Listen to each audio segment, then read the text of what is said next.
The Mortis story arc is very much canon, but this comes from a confusion of how the balance of the Force works. And also, people have a misunderstanding of the Mortis story arc. To be fair, balance of the Force, light and dark, it's all very confusing in Star Wars. There's a difference between light and dark existing in the world and using the dark side. Dark existing is not inherently evil. Let's use some visual aids. So we've got light side and dark side. Now, in regards to balance, we've got life and death. We've got daytime, nighttime. There's a balance for everything. And when it comes to the light side does not want to disrupt this balance. It wants to keep that equilibrium. Now, we have light and dark inside of all of us.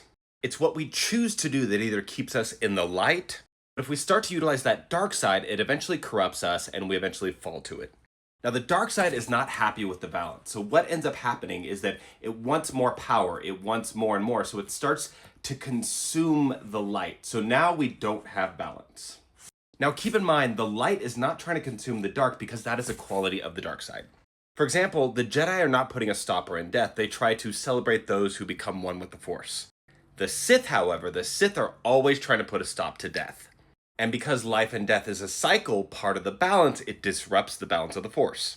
Now, when it comes to the Mortis story arc, the daughter and the son are symbolic for the light and the dark.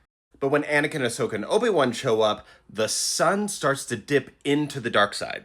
He starts to want more power. Again, a difference between the dark existing and utilizing the dark side.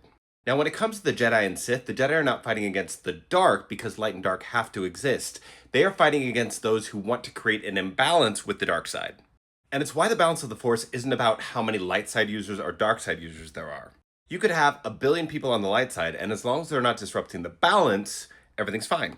But darksiders are never happy with that balance. Now, I know somebody's going to bring up Mace Windu. No, Mace Windu does not use the dark side. Mace Windu's fighting style channels his inner darkness. His fighting style of Apad, and I'm never sure if I'm pronouncing that correctly, is a very dangerous fighting style because you could easily fall to the dark side. You kind of skirt on the edge of it. So basically how that works is when his opponent's dark side energy is coming at him, he uses his inner darkness to basically throw it back, which is why Palpatine never got an upper hand in that fight. Like I said, light, dark, darkness, light side, dark side, it's all confusing. But there is a difference between all of those. But hopefully this gives some sort of clarity. Just remember, trust in the Force, and may the Force be with you.